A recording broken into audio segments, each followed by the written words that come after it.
Assalamualaikum warahmatullahi wabarakatuh. Selamat pagi teman-teman semuanya. Apa kabar? Kita doakan semuanya terus semangat menghadapi hari-hari yang penuh luar biasa ini. Kemudian tetap semangat untuk mencari dan belajar untuk lebih baik dan memiliki masa depan yang cemerlang di masa yang akan datang, teman-teman. Baik teman-teman, hari ini kita akan mencoba membahas, mereview tentang syarat masuk Politeknik Statistik STIS 2022. Nanti kita akan bahas mengenai semua tentang syarat-syaratnya. Jadi teman-teman tidak usah skip video ini. Karena apa? Karena video ini sangat bermanfaat sekali untuk teman-teman yang mau masuk Polstat STIS. Teman-teman, sekilas mengenai Polstat STIS ya. Dulu namanya cuma STIS aja, Sekolah Tinggi Ilmu Statistik. Tapi karena dia berubah menjadi Politeknik, maka STIS itu hanya singkatan saja, tidak diperpanjang lagi. Ya, jadi namanya Politeknik Statistik STIS. Kalau dulu namanya Sekolah Tinggi Ilmu Statistik atau STIS kan gitu. Kita akan membahas ya untuk yang kira-kira syarat untuk 2022 itu apa saja syarat masuk untuk Polstat STIS, teman-teman. Apakah bisa ya tinggi badannya yang kurang dari 160, apakah bisa ya bagi teman-teman yang berkacamata? Itu nanti kita bahas di dalam video ini, teman-teman. Sekilas teman-teman, itu di dalam background layar ini ya ada logo STIS, kemudian ada gambar bangunan ya. Saya doakan teman-teman yang melihat video ini lulus di Polstat STIS dan bisa masuk ke dalam gedung seperti yang ada di gambar ini, teman-teman ya. Siap ya teman-teman ya. Oke, baik, yang belum subscribe langsung saja subscribe dulu channel ini agar apa? Agar kita semakin bersemangat memposting video-video terbaru lainnya. Oke teman-teman, tanpa basa-basi lagi langsung saja kita akan mulai reviewnya. Teman-teman, review ini kita akan menggunakan ya atau berdasarkan pengumuman Kepala Badan Pusat Statistik nomor itu ya. Tentang apa? Tentang penerimaan calon mahasiswa baru Ikatan Dinas Politeknik Statistika STIS Badan Pusat Statistik tahun akademi 2021-2022. Ya teman-teman, ini untuk yang tahun ini. Tapi biasanya teman-teman untuk tahun selanjutnya itu hampir sama dengan tahun sebelumnya, teman-teman. Jadi untuk pengumuman ini bisa teman-teman akses di website SPMB STIS, teman-teman. Ketik aja di Google atau di APK atau di laman pencarian lainnya, teman-teman. Ketik aja SPMB STIS kan gitu. Nanti keluar nih pengumuman ini ya, teman-teman. Oke. Kita akan mulai review tentang syaratnya, teman-teman. Oke, untuk syarat masuk Polstat STIS ya, yang pertama itu teman-teman harus sehat jasmani dan rohaninya, teman-teman.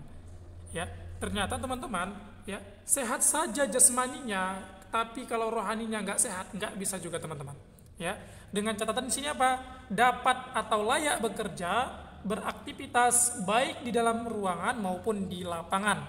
Ya, sehat jasmani dan rohaninya dengan catatan itu, teman-teman. Ya, ada beberapa orang mungkin dia sehat rohaninya tapi jasmaninya kurang, sehingga apa? Dia bisa misalnya bekerja di dalam ruangan, tapi ketika di lapangan dia nggak bisa, teman-teman. Untuk STIS ya, gambaran pekerjaannya itu sebagai ahli statistika yang kalau ditempatkan itu di Badan Pusat Statistik, teman-teman ya. Jadi ada nanti ke lapangannya. Kalau teman-teman kira-kira nggak sanggup kira-kira jasmaninya ke lapangan, maka lebih baik teman-teman tidak usah mendaftar di STIS ini kan gitu.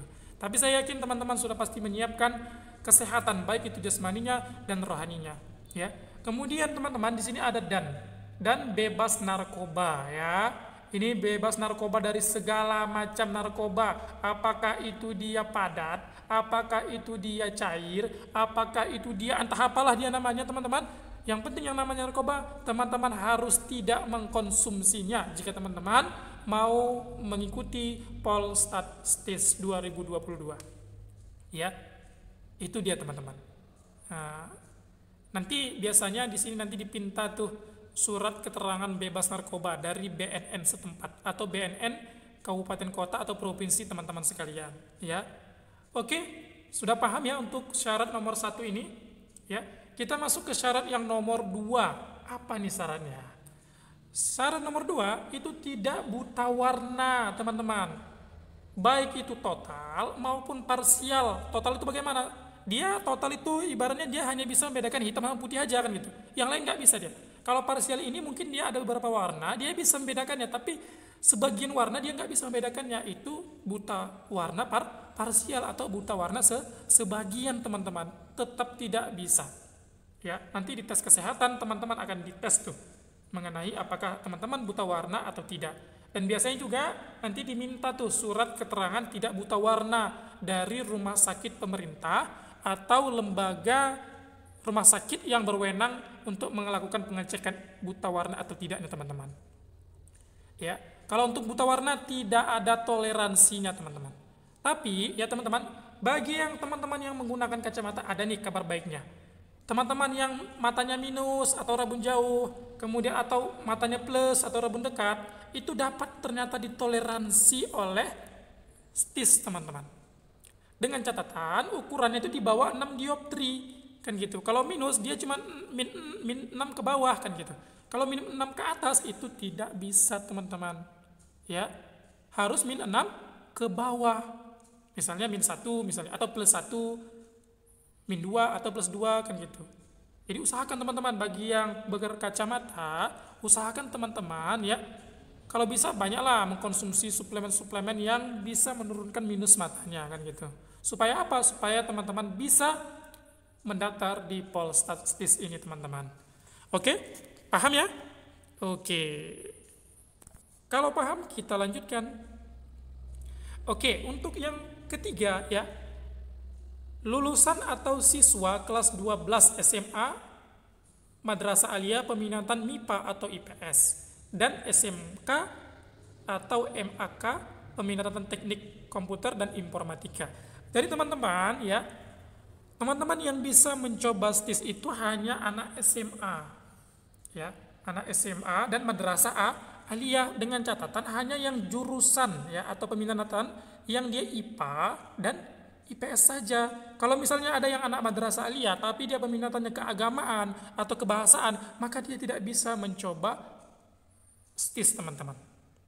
Begitu juga dengan yang SMK atau Madrasah Aliyah kejuruan, dia hanya teknik komputer dan informatika. Kalau teman-teman anak SMK misalnya jurusannya kebidanan, misalnya mesin, teman-teman dipastikan tidak bisa mendaftar untuk STIS ini, teman-teman. Ya. Oke, sudah paham ya? Apalagi teman-teman yang paket C tidak bisa, teman-teman. Ya, tidak bisa. Ya, jadi teman-teman yang bukan dari sekolah yang ini, yang kita bilang ini, maka teman-teman tidak usah mendaftar. Kenapa? Karena teman-teman pasti gugur. Ya, bagus teman-teman cari kedinasan yang lain yang dia tidak mensyaratkan jurusan-jurusan ini, teman-teman. Oke, paham ya? Oke, kalau sudah paham kita masuk yang keempat. Nilai matematika ya. Nilai matematika untuk kelompok A umum. Di rapor itu teman-teman ada nanti beberapa kelompok tuh nilai rapornya. Ada yang kelompok A atau yang umum. Ada misalnya yang di bawah itu ada yang keterampilan atau praktek kalau nggak salah saya. Itu bukan, tapi yang diambil nilainya itu adalah kelompok yang A atau yang umum kan gitu. Nilai matematika dan nilai bahasa Inggrisnya itu minimal 80, teman-teman. Ya. 80. Bagi skalanya, skala di ijazahnya itu adalah 1 sampai 100. Tapi kalau skala di ijazahnya 1 sampai 4,00 maka minimal 3,20. Ya. Itu di ijazah atau di nilai raport semester gasal atau ganjil kelas 12. Bagi yang belum tamat bisa nggak mendaftar STIS? Bisa, teman-teman ya. Yang sudah lulus bisa juga dengan catatan ya nilainya tadi 80,00 untuk yang skala 1 sampai 100. Untuk yang kelas 12 sekarang juga bisa dengan catatan ya nilai raport semester ganjilnya ya itu minimal matematikanya 80 dan bahasa Inggrisnya 80 untuk yang skala 1 sampai 100. Oke, udah paham ya? Baik, kalau sudah paham ya kita akan lanjutkan ke poin yang kelima, teman-teman. Untuk poin yang kelima ini, teman-teman, ya, dia mensyaratkan adalah umur. Umur minimal itu berapa? 16 tahun, teman-teman. Kalau teman-teman umurnya 15 tahun, tidak bisa teman-teman. Kemudian maksimal, ini maksimal paling tinggi, itu 22 tahun per 1 September tahun penerimaannya teman-teman. Misalnya tahun 2022, teman-teman ulang tahunnya itu ya, misalnya ulang tahunnya itu di tanggal 30 Agustus misalnya. Umur teman-teman waktu itu misalnya 21, tapi tanggal 30 Agustus teman-teman sudah 22 ya, maka teman-teman masih bisa.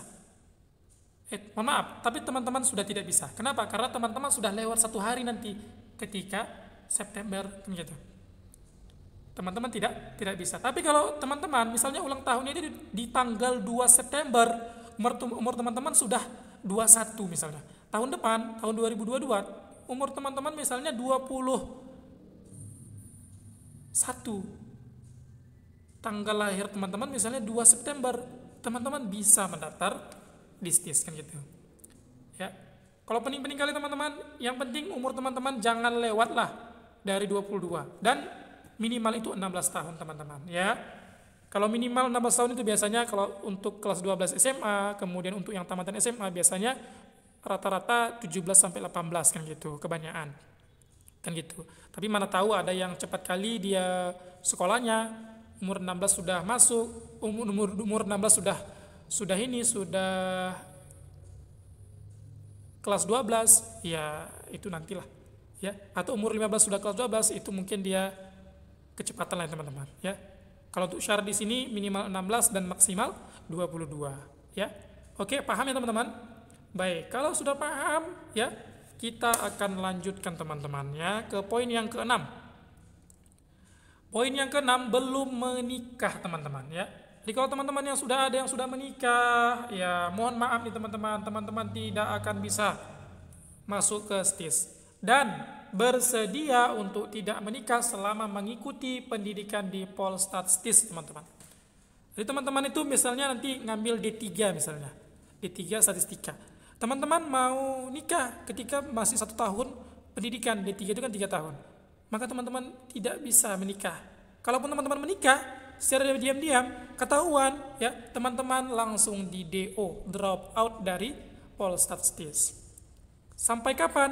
Sampai dengan pengangkatan menjadi PNS ya. Ketika sudah keluar nanti SKPNS teman-teman, udahlah. Kalau teman-teman mau nikahi orang yang disayanginya, yang dicintainya, silakan. Karena apa? Karena teman-teman sudah PNS, ya kan gitu.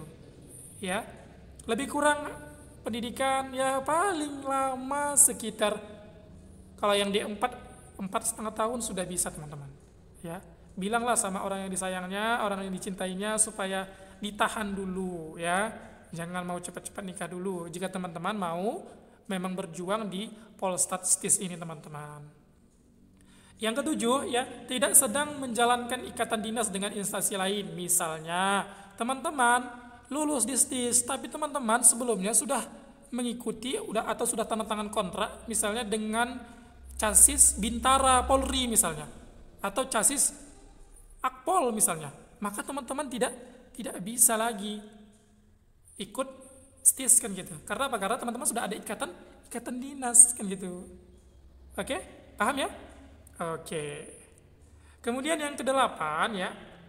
Yang ke-8 ini bersedia mematuhi peraturan Polstat STIS. Misalnya peraturannya bagaimana? Ya peraturannya misalnya kuliah jam segini, pulang jam segini, kemudian bajunya seperti apa. Teman-teman harus bersedia kan gitu, mengikuti semua peraturannya. Kemudian untuk nilainya, nilai akhir semester per semester itu berapa misalnya. Sekian nilai kan gitu. Jadi teman-teman kalau di bawah itu, maka teman-teman harus siap-siap lah di drop out gitu. Itu termasuk peraturan-peraturan yang bakal teman-teman hadapi ketika teman-teman dinyatakan lulus di Polstat STIS. Oke teman-teman, sudah paham ya? Oke, kita lanjut. Yang 9 ya, bersedia menandatangani surat perjanjian ikatan dinas bagi yang dinyatakan lulus seleksi dan akan mengikuti pendidikan di Polstat STIS. Kayaknya ini sudah jelas ya teman-teman ya. Nanti ketika teman-teman sudah dinyatakan lulus ya, sebelum yang namanya pembekalan mahasiswa atau kita lebih familiar dengan sebut ospek ya, maka teman-teman akan ada menandatangani surat perjanjian ikatan dinas ya. Peraturannya apa? Nanti ada peraturan tentang STIS itu nanti termuat di situ. Apa-apa saja peraturannya dan apa-apa saja yang teman-teman dapatkan selama mengikuti pendidikan atau setelah pendidikan itu nanti jelas di surat perjanjian ikatan dinas tersebut kan gitu. Dituangkan. Jadi teman-teman wajib tuh nanti menandatanganinya. Ya. Oke, yang 10 ya. Setelah lulus pendidikan Polstat STIS bersedia ditempatkan di Badan Pusat Statistik atau BPS, kementerian, lembaga atau instansi lainnya sesuai dengan penempatan di seluruh wilayah Indonesia sampai tingkat kabupaten kota ya. Teman-teman, ketika teman-teman lulus dari Polstat STIS, misalnya teman-teman sudah menyelesaikan D4 statistika misalnya, maka teman-teman sudah diangkat nih jadi PNS. Kemudian teman-teman harus siap ditempatkan di BPS misalnya.